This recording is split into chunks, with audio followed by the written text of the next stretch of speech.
함께 찬송가 36장을 부르시겠습니다.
다 함께 참회의 기도를 드리겠습니다.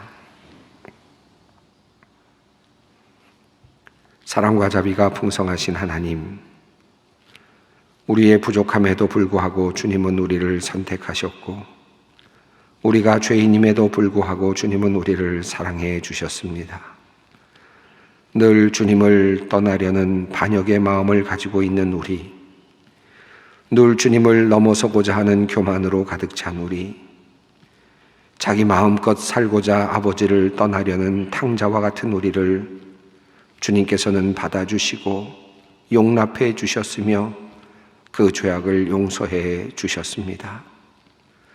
하나님, 오늘도 우리는 주님을 향한 지극한 마음보다는 세상을 향한 호기심과 관심으로 가득 차 있습니다. 영원한 생명, 영원한 세상을 향한 열망보다는 순간의 현실, 그리고 오늘의 세상에 대한 기대로 가득 차 있습니다. 하나님, 우리의 부족함을 용서하여 주시옵소서. 늘 주님께 예배하는 이 자리는 우리의 삶의 흔적이 묻어있는 바로 그 자리입니다. 이 자리에서, 이 처소에서 우리는 가족끼리 지극한 사랑을 나누고 서로 격려해야 하였지만, 때로 우리는 이 자리에서 서로 싸우며 서로에게 상처를 주며 서로 미워하기도 하였습니다. 주님, 우리가 이 자리에서 가족들을 깊이 사랑하지 못한 것을 용서하여 주시옵소서. 가정을 보다 아름답고 사랑스럽게 가꾸지 못한 것을 회개합니다. 주님께서 우리를 긍휼히 여겨 주시기를 원합니다. 죄인임에도 불구하고 나를 사랑해 주신 주님의 그 사랑, 부족함에도 불구하고 나를 받아주시는 주님의 그 사랑을 우리가 우리의 주변 사람들, 우리의 가족들, 그리고 가까운 이웃들과 나누지 못한 것을 또한 용서받기 원합니다. 하나님, 무엇인가 묶여있는 우리를 종종 보곤 합니다. 하나님은 우리를 자유롭게 하시는 분이시니 우리를 불쌍히 여기시오, 우리로 하여금 어떤 것에서도 묶이지 않고 매이지 않게 하시고 그 묶인 것에서 풀어 해방하여 주시옵소서. 지금은 하나님과 나만이 하는 죄를 생각하며 묵묵히 참회의 기도를 드립니다. 여호와는 긍휼이 많으시고 은혜로우시며 노하기를 더디하시고 인자하심이 풍부하시도다. 아버지가 자식을 긍휼히 여김같이 여호와께서는 자기를 경외하는 자를 긍휼히 여기시나니 이는 그가 우리의 체질을 하시며 우리가 단지 먼지뿐임을 기억하심이로다. 그러므로 주 예수 그리스도 안에 있는 자에게 결코 정죄함이 없느니라. 아멘.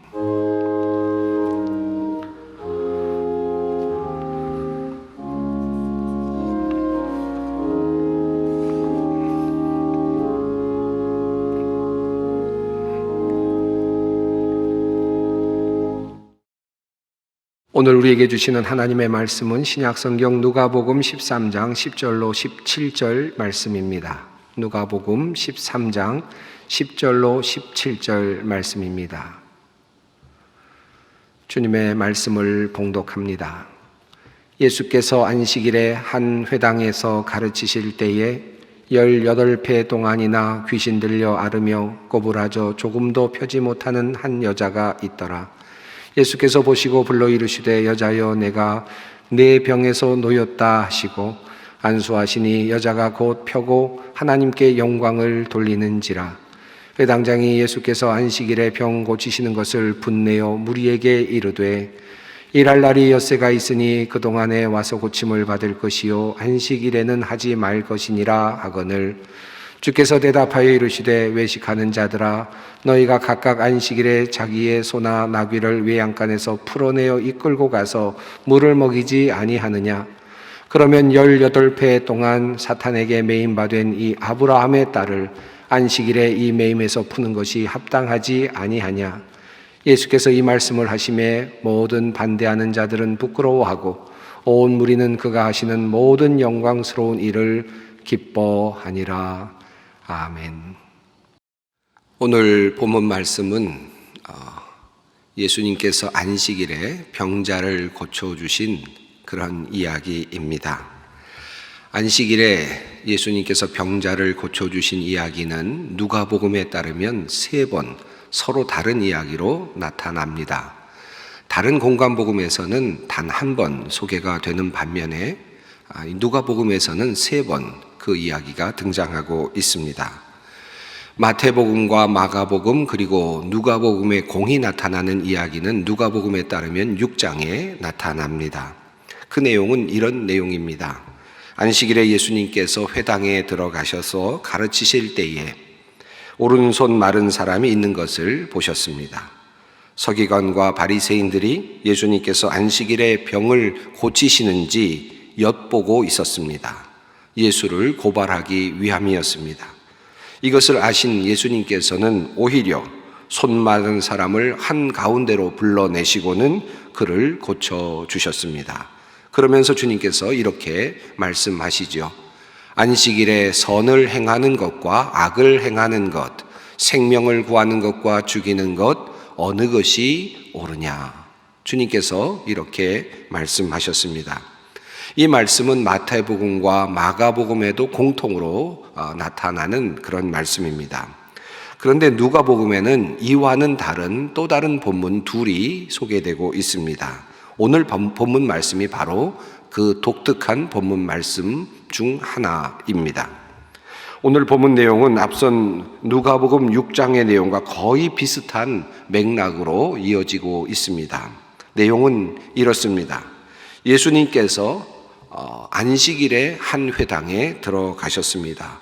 그곳에서 가르치실 때에 18회 동안이나 귀신을 앓으며 꼬부라져서 조금도 펴지 못하고 있는 한 여자를 보셨습니다. 그리고 예수님께서는 그 여인을 부르셨습니다. 그리고는 그에게 내가 병에서 놓였다라고 그렇게 선포해 주셨습니다. 그리고 안수를 하십니다. 그러자 그 여인의 몸이 곧게 펴졌고 하나님 앞에서 그리고 모든 사람들 앞에서 영광을 돌렸다라고 하는 내용입니다. 사실 구조적으로 보면 누가복음 6장의 내용과 별로 다르지 않은 그런 내용입니다. 그리고 이어지는 내용은 이 문제가 여전히 안식일과 연관되어 있음을 우리에게 알려주고 있습니다. 이렇게 꼬부라져서 18회 동안이나 살아가던 이 여인이 몸을 곧게 펴고 하나님께 영광을 돌리자 회당장이 도리어 화를 내었습니다. 그리고 무리들 앞에서 이렇게 이야기를 합니다. 일을 해야 할 날이 엿새가 있으니 엿새 가운데서 어느 날에든지 와서 고침을 받으시오. 그러나 안식일에는 그렇게 하지 마시오. 그때 예수님께서 이렇게 대답을 하십니다. 너희 위선자들아, 너희는 저마다 안식일에도 소나 나귀를 외양간에서 풀어내어 끌고 나가서 물을 먹이지 않느냐. 그렇다면 아브라함의 딸인 이 여자가 8회 동안이나 사탄에게 매여 있었으니 안식일에라도 이 매임을 풀어주어야 하지 않겠느냐. 이렇게 주님께서 말씀하시죠. 이렇게 말씀하시자 반대하는 사람들이 부끄러워하였고 그리고 모인 무리들이 그것을 보고 기뻐하였다라는 내용이 오늘 본문의 내용입니다. 그리고 다음 장인 누가복음 14장은 예수님께서 또다시 안식일에 들어가셨고 그리고 회당에 가셔서 수종병 든 사람을 고쳐주시고 안식일에 대해 또다시 말씀하시는 다른 이야기가 또 추가되고 있습니다. 종합해 보면 누가복음에는 예수님께서 안식일에 병자를 고치신 이야기가 3번 등장하고 있습니다. 서로 다른 사건으로 묘사되고 있습니다. 이 사실은 하나님께서 누가복음을 통하여 이 이야기를 매우 중요하게 다루시면서 우리에게 말씀하고 계신다라는 사실을 의미합니다. 하나님께서 오늘 본문을 통해 우리에게 계시하시는 말씀은 무엇일까요? 오늘 본문을 조금 더 자세히 살펴보면서 하나님께서 우리에게 말씀하시는 바를 함께 살펴보고자 합니다. 안식일에 예수님께서 회당으로 들어가 가르치고 계실 때에 그곳에서 한 여인이 있는 것을 보셨습니다. 그 여인은 꼬부라져서 얼굴을 들지 못하고 있었고 하늘을 바라볼 수 없을 만큼 등이 굽어 있었습니다. 단순히 자세가 잘못된 것이 아니었습니다. 성경은 이 여인이 귀신 들려 앓고 있었다라고 그 이유를 알려주고 있습니다. 그 여인은 귀신에게 지배를 당하고 있는 그런 상태였습니다. 후에 예수님께서는 16절에서 사탄에게 매임받은 아브라함의 딸이라고 이 여인을 지칭하고 있습니다. 다시 말하면 이 여인은 사탄에게 매여 있는 상태였다라는 진단이십니다. 그것도 18년 동안이나 이 여인은 사탄에게 매여 있었습니다. 이 말씀은 등이 굽은 모든 사람은 모두 사탄에게 매여 있다거나 귀신이 들렸다라는 말씀이 아닙니다. 자세가 잘못되어서 등이 굽은 사람이 있을 수도 있고 척추나 어떤 골격에 문제가 생겨서 또 어떤 병이 생겨서 등이 굽을 수도 있겠죠. 그런데 등이 굽는 일도 때로는 이 등이 굽는 이 일이 때로는 의학적인 문제가 아닌 사탄의 문제와 연결될 수 있다라는 사실을 성경은 우리들에게 알려주고 있습니다. 이 말씀은 조금 다르게 표현하면 우리가 살아가는 일상 속에서 우리는 다양한 곳에서 귀신 들림 그리고 혹은 사탄에게 매이는 그런 경험을 할 수 있다라고 하는 말씀입니다. 어찌 보면 그냥 병이고 어찌 보면 그저 잘못된 습관에서 나오는 일반적인 현상이고 어찌 보면 다양한 인간의 다양성의 문제인 것처럼 그렇게 보일 수도 있는 사안들이겠지만 이것이 때로는 사탄에게 붙잡힌 포로와 같은 삶을 살고 있는 하나의 모습일 수도 있다라는 사실을 오늘 성경 말씀이 우리에게 알려주고 있습니다. 모두가 다 돈을 좋아하고 또 경제적인 활동을 하고 있습니다. 그런데 그런 사람들 중에 사탄에게 매인바된 사람이 있을 수 있습니다. 돈과 재물에 매여서 꼼짝달싹하지 못하고 그저 돈을 버는 일에, 돈을 지키는 일에 몰두하며 살아가고 있는 사람, 즉 사탄이 그에게 돈을 미끼로 해서 그를 붙잡아 놓은 사람들이 있습니다. 가난한 사람 중에도 있을 수 있고 부자 중에도 있을 수 있습니다. 가난한 사람은 가난한 대로 돈 때문에 비굴해지고 돈이 없어서 열등감을 갖습니다. 부자는 부자대로 돈을 빼앗기지 않으려고 강박해지고 다른 사람에게 과시하려고 교만해집니다. 일상적으로 있을 수 있는 일일 수도 있지만 이것이 사탄에게 매인바된 그러한 삶의 모습일 수도 있다는 말씀입니다. 선거 때 돈을 뿌리며 정말 열심히 유세를 하였던 어느 후보가 낙선한 후에, 아주 오래전의 일입니다마는 후회하며 사람들에게 이렇게 말하는 것을 저도 들었습니다. 정말 그때는 무엇인가 홀렸던 것 같습니다. 무슨 짓이든 해서든 선거에 꼭 이겨야 한다는 생각뿐이었습니다. 그때는 어느 누구의 충고도 들리지 않았습니다. 우리가 사는 세상을 가만히 보면 많은 경우에 이와 같은 경우들을 보게 됩니다. 자신의 힘으로 자유롭게 살아가는 듯 보이지만 때로는 무엇인가 홀려서, 무엇인가 붙잡혀서, 무엇인가 매여서 그렇게 자기 자신 마음대로 살지 못하고 꼼짝달싹하지 못하고 그 힘에 눌려서 그저 함께 떠내려가는 그와 같은 인생을 사는 사람들이 상당히 많이 있습니다. 병원에 가면 많은 사람들이 병의 힘에 눌려 있는 것을 볼 때가 있습니다. 한번 병에 걸리면 좀처럼 그 힘에서 벗어나기가 어렵습니다. 모든 것이 병에 집중되어 있습니다. 병의 힘에 압도되어서 꼼짝없이 그렇게 병상에 누워있는 그런 사람들을 보게 됩니다. 병만이 우리를 그렇게 휘잡고 있는 것이 아닙니다. 정욕에 빠져서 이성의 매력, 그 힘에 압도되어서 정신을 못 차리는 그런 사람들도 있습니다. 사탄은 성적인 것 또는 정욕과 탐심을 매개로 우리를 붙잡고 놓아주지 않을 때가 있습니다. 쇠사슬에 묶인 사람만 자유가 없는 것은 아닙니다. 잘못된 사상과 이념에 완전히 묶여서 꼼짝달싹하지 못하고 있는 그런 사람들도 있습니다. 인간이므로 사상이 다를 수 있지요. 생각이 다를 수 있지요. 그러나 그 사상을 매개로 사탄이 그를 붙잡아서 그를 종처럼 사용하는 그런 사람들도 있습니다. 병이 사탄이 아니고 또 이성을 좋아하는 것이 사탄이 아니죠. 하지만 사탄은 이런저런 인간의 나약한 것 그리고 그 틈새를 이용하여 인간을 지배하고 인간을 망가뜨리기를 원한다는 사실을 우리는 기억할 필요가 있습니다. 사탄의 지배 아래에 놓인 결과는 무엇일까요? 사탄의 지배 아래에 있다는 의미는 무엇일까요? 그것은 바로 고통입니다. 본문에 나오는 한 여인은 18년 동안이나 사탄에게 매여 있었고 그 사탄은 그 여인으로 하여금 고개를 들 수 없도록 하였고 그저 땅만을 바라보며 살게 하였다고 성경은 우리들에게 알려주고 있습니다. 이 여인의 모습에서 사탄의 매인, 그 매임이 어떠한 의미인지를 유비적으로 깨달을 수도 있습니다. 그 여인은 등이 굽었습니다. 그 여인은 땅만을 바라보며 살아야 했습니다. 하늘을 우러러 바라볼 수 없도록 사탄은 그렇게 그를 조정하고 있었습니다. 18년 동안이나 땅을 바라보는 인생입니다. 땅만 바라보는 인생이었습니다. 이것이 바로 귀신 들린 사람의 모습이었습니다. 하늘을 보면 새가 날아가고 있고 하늘을 보면 우주가 있고 하늘을 보면 별이 빛납니다. 하지만 사탄은 그 여인의 등을 굽게 하여 더 이상 높은 것을 보지 못하도록 하였고 그리고 이 땅, 이 세상만을 바라보며 그저 현실만을 바라보며 좌절하며 살도록 만들었습니다. 여인은 그렇게 18년을 살았습니다. 한 가지 다행이라면 그 여인이 안식일에 회당에 나왔다는 것입니다.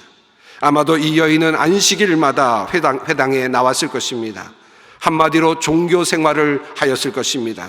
그러나 그의 구부러진 등은 좀처럼 펴지지 않았고 늘 회당을 들고 나가면서도 그리고 늘 안식일을 지키면서도 그는 하나님의 은혜를 입지 못하고 있었습니다. 그러던 중에 그 회당에 예수께서 들어오셨습니다. 예수께서 들어오시자 예수님께서는 즉시로 그 여인을 발견하셨습니다. 성경은 단순하게 그리고 담담하게 이 사실을 묘사하고 있는 듯 보이지만 사실은 놀랍도록 그 사실을 표현하고자 노력하고 있습니다. 11절 원문으로 이렇게 시작되고 있습니다. 카이 이 귀네, 그리고 보라 한 여인이. 11절 보면은 여인에게 집중하고 있습니다. 보라 한 여인이 회당에 있었다라고 그렇게 표현하고 있습니다. 성경은 여인에게 집중하도록 요청하면서 예수님에게 이 여인이 드러나고 있음을 표현해 주고 있습니다. 그리고 이어서 12절 원문은 또 이렇게 시작됩니다. 이돈데 아우텐 호 예수스. 보셨다. 그리고 그 여인을 예수께서 보셨다는 말씀이 먼저 있습니다. 예수께서 그 여인을 보셨다고 그렇게 설명하고 있습니다. 그 여인을 예수께서 보셨다. 귀신 들리고 꼬부라진 여인, 볼품없는 여인, 18년 동안이나 숨어 있었던 그 여인, 하늘을 바라보지 못하고 땅만을 바라보며 땅만을 밟고 살아가고 있었던, 안식일마다 회당에 나와 그 땅만을 밟고 있었던 그 여인을 예수께서 보셨다라고 성경은 말씀합니다. 보셨다. 그 여인을 예수께 발견되어지는 순간이었습니다. 예수께 발견되어진 귀신 들린 여인, 꼬부라진 여인입니다. 우리에게 희망이 있다면 무엇이겠습니까? 그것은 우리가 예수님께 발견되어지는 것입니다. 그가 회당에 있을 때 그는 주님께 발견되어졌습니다.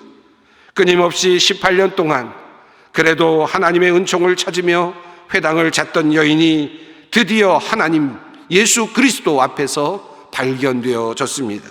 그리고 주님은 그에게 이렇게 말씀하십니다. 아포레루사이, 내가 풀려났다. 완료형입니다. 이미 풀려났음을 주님께서 선포하십니다. 사탄은 그녀를 메어두고 묶어두었지만 예수님은 그녀를 풀어주십니다. 그리고 자유를 선포하십니다. 사탄의 지배 아래에 있으면 고통이지만 예수님을 만나면 해방입니다. 자유입니다. 예수님께서는 바로 이 일을 위하여 이 땅에 오셨습니다. 누가복음에 따르면 예수님은 공생의 일을 시작하시기 전에 광야에서 40일간 줄이시면서 사탄에게 시험을 받으셨습니다. 사탄이 그를 묶어 매려 하였으나 예수님은 그 사탄에게 매이지 않으셨습니다. 그리고 그 이후 첫 사역을 위해 주님은 갈릴리로 오셔서 첫 번째로 회당에 들어가셨습니다. 그리고 이사야에서의 말씀을 이렇게 읽어 내려가셨습니다. 주의 성령이 내게 임하셨으니 이는 가난한 자에게 복음을 전하게 하시려고 내게 기름을 부으시고 나를 보내사 포로된 자에게 자유를, 눈먼 자에게 다시 보게 함을 전파하며 눌린 자를 자유롭게 하고 주의 은혜의 해를 전파하게 하려 하심이라. 그렇습니다. 예수님께서 이 땅에 오신 이유가 무엇인가? 포로된 자에게 자유를 주시기 위함, 눌린 자에게를 자유롭게 하시기 위함이라고 주님은 스스로 이사야서의 말씀을 읽으시며 선포하셨습니다. 이것이 바로 예수 그리스도의 존재의 이유이며 또한 사명입니다. 오늘 여러분에게 이 말씀이 큰 은혜가 되기를 바랍니다. 보셨다. 그 여인을, 그렇게 꼬부라져 있는 그 여인을, 18년 동안이나 그렇게 아파했던 그 여인을 보셨다. 그 여인을, 귀신 들려 있는 그 여인을 주께서 보셨다. 이 여인의 자리에 여러분의 이름, 나의 이름을 한번 넣어서 조용한 마음으로 한번 되새겨 보십시다. 보셨다. 나, 경진을 예수께서 보셨다 나를, 더러운 나를 보셨다 나를, 참으로 거짓투성이인 나를. 예수께서, 그리고 예수께서 말씀하십니다. 내가 풀려났다. 너에게 해방을 선포한다. 죽을 병에서, 더러운 습관에서, 욕심에서, 집착에서, 이렇게만 해야 한다고 생각하고 고집했던 그 아집에서, 그리고 고정관념에서, 헛된 이념에서, 내가 붙잡혀 있었던 그 모든 것에서 내가 풀려났다. 주님의 말씀입니다. 내가 너를 자유케 한다. 내가 너에게 자유를 준다. 이것이 주님의 복음이며 주님께서 우리에게 주시는 선물이며 은혜입니다. 귀신 들린 채로 꼬부라져서 18년 동안이나 힘들게 땅만 바라보며 살았던 그 여인은 예수님께 발견되어지고 고침을 받고 노임을 받았습니다. 이것이 은혜이고 바로 이것이 나에게 일어나는 것이 바로 구원입니다. 오늘 본문 속에 숨겨진 또 다른 해방, 또 다른 자유가 있습니다. 회당이라고 하는 그곳은 또 다른 의미에서 메인바 되었던 곳이었습니다. 그곳은 사실 남자들만의 공간이었습니다. 여인들은 회당 안으로까지 들어갈 수 없었고 회당 뒷공간에 머물러야만 했습니다. 직접 말씀을 들을 수도 없었고 또 말씀 앞에서 말씀을 함께 토론할 수도 없었습니다. 회당에서 여자들은 찬양할 수조차도 없었습니다. 그런데 예수님께서는 어떻게 하셨습니까? 그저 안식일에 회당의 마당만을 밟고 지나가던 그 여인, 그저 땅만을 보면서 그렇게 18년을 주님의 은혜를 사모하면서 살아왔던 그 여인을 주목하시고 그 여인을 회당의 중앙으로 끄집어 내십니다. 그리고 그 여인을 모든 남자들 앞에서 안수하시며 그리고 그를 고쳐주십니다. 얼굴을 들게 하시고 가슴을 펴게 하시고 하늘을 바라보게 하셨습니다. 당당하게 하셨습니다. 그리고 그 자리에서 하나님께 영광과 찬송을 올려드릴 수 있도록 하셨습니다. 여자들에게 열려지지 않았던 공간으로 여인을 부르시고 그에게 안수하시며 그를 고쳐주시고 그 여인으로 하여금 회당에서 찬송하며 노래하게 하셨습니다. 묶인 것, 매인 것을 풀어내시는 예수님이십니다. 이어지는 이야기는 또 다른 매임과 예수님의 풀어내심의 이야기입니다. 안식일에 예수께서 여인을 고쳐주시자 회당장은 분노하였다고 성경은 말합니다.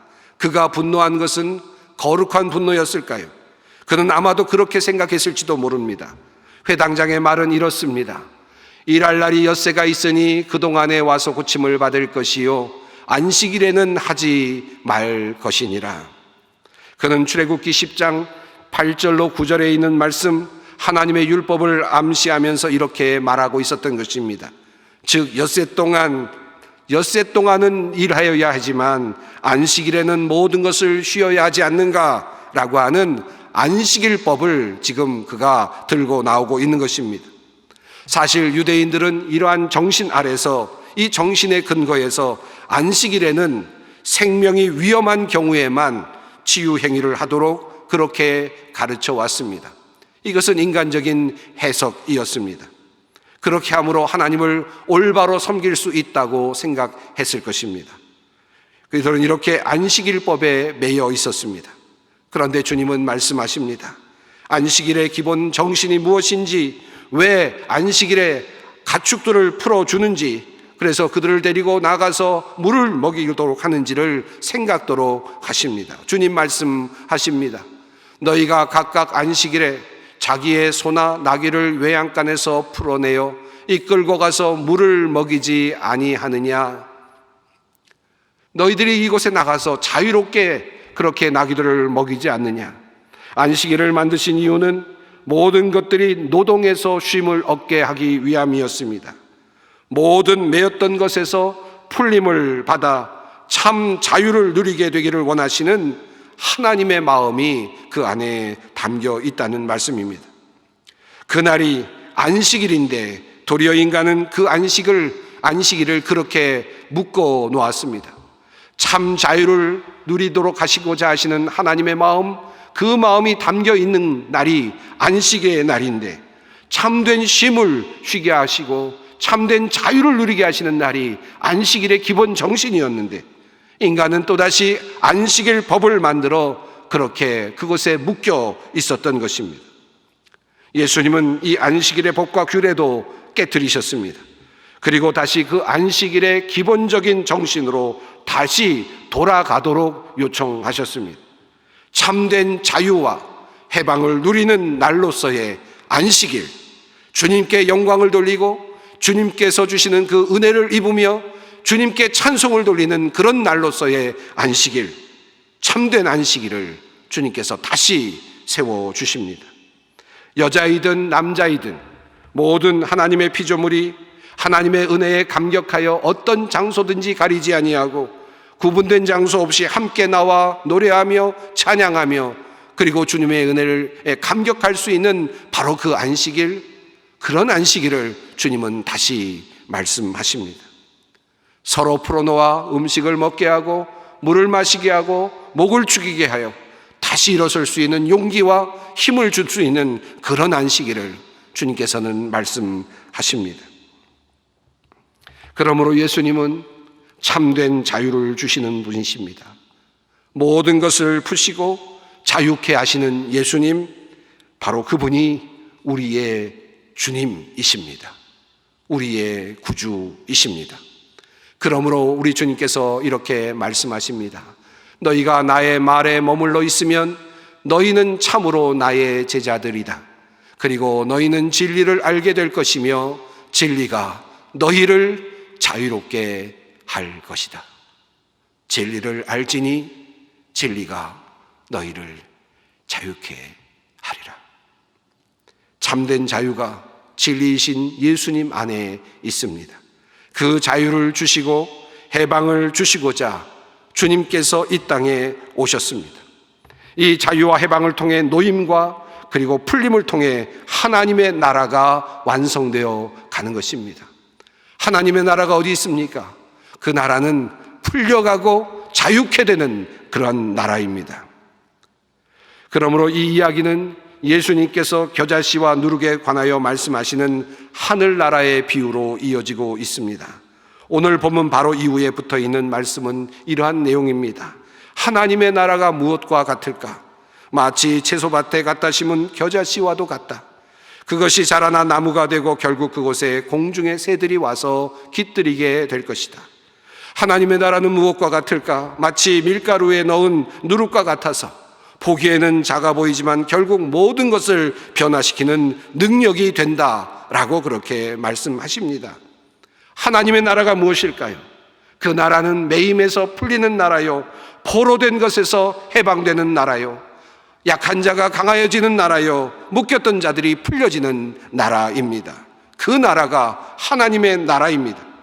주님은 이미 그 나라를 이 땅에서 시작하셨고 그 일은 이제 이 땅에서 현재 진행 중입니다. 작은 것 같으나 결국은 크게 될 것이고 영향을 미칠 수 없을 것 같으나 결국 모든 것에 미치게 될 것입니다. 이 나라가 바로 하나님의 나라입니다. 이것을 믿음으로 바라보는 것이 중요합니다. 그러나 조급해서는 안 됩니다. 조급함에 매여서도 안 됩니다. 또다시 우리는 자칫하면 조급함을 통해서 사탄에게 매일 수도 있습니다. 그러나 우리는 믿음이 필요합니다. 믿음으로 이 나라를, 하나님의 나라를 기다리며 바라는 것입니다. 그리고 그 일에 함께 나서는 것입니다. 코로나19가 모든 것을 잠식하고 있는 듯 보이는 오늘의 현장입니다. 우리 주님은 이 바이러스에 우리가 매여 있기를 원치 않으십니다. 이것으로부터 자유로워지고 해방되기를 원하십니다. 백신을 맞지 말라는 뜻이 아니고 마스크를 쓰지 말자는 뜻도 아니고 거리를 지키지 말자는 뜻이 아닙니다. 병은 병이고 바이러스는 바이러스일 뿐입니다. 이것을 매개로 하여 우리가 사탄에게 매이는 일이 없기를 원합니다. 이 일을 통해서 우리는 또다시 놓아주시기를 원하시는 하나님을 대망합니다. 그리고 자유케 하시는 하나님을 다시 기억합니다. 결국 우리를 자유케 하실 주님을 기억합니다. 우리는 이 믿음으로 살아갑니다. 보셨다, 나를 예수께서. 그리고 말씀하셨다. 네가 풀려났다. 이 말씀을 통해 우리 주님은 여러분에게 오늘도 위로를 주시며 희망을 주십니다. 기도하겠습니다. 사랑의 하나님, 보잘것없는 우리, 그냥 지나쳐도 되는 우리를 버리지 아니하시고 우리에게 다가오셔서 우리를 주목하시며 우리의 매인 모든 것을 풀어주시는 주님께 감사와 찬송을 드립니다. 참된 해방의 이 하나님의 나라를 우리 모두가 풍성히 누리며 기쁨으로 살게 하여 주시옵소서. 우리 주 예수 그리스도의 이름으로 기도드리옵나이다. 아멘. 영원한 언약의 피를 흘려서 양들의 위대한 목자가 되신 우리 주 예수를 죽은 사람들 가운데서 이끌어내신 평화의 하나님이 여러분을 온갖 좋은 일에 어울리게 다듬질해 주셔서 주님의 뜻을 행하게 해 주시기를 빕니다. 또 하나님께서 예수 그리스도로 말미암아 우리 가운데 주께서 기뻐하시는 바를 이루시기를 빕니다. 주 예수 그리스도의 은혜와 하나님의 크신 사랑하심과 성령님의 교통하심이 모든 매인 것으로부터 풀림을 받아 참된 자유와 평안을 얻기를 원하는 주님의 모든 백성들 위해, 소망의 성도들 위해, 이 나라와 역사와 민족 위에 항상 함께 하시기를 축원하옵나이다. 아멘.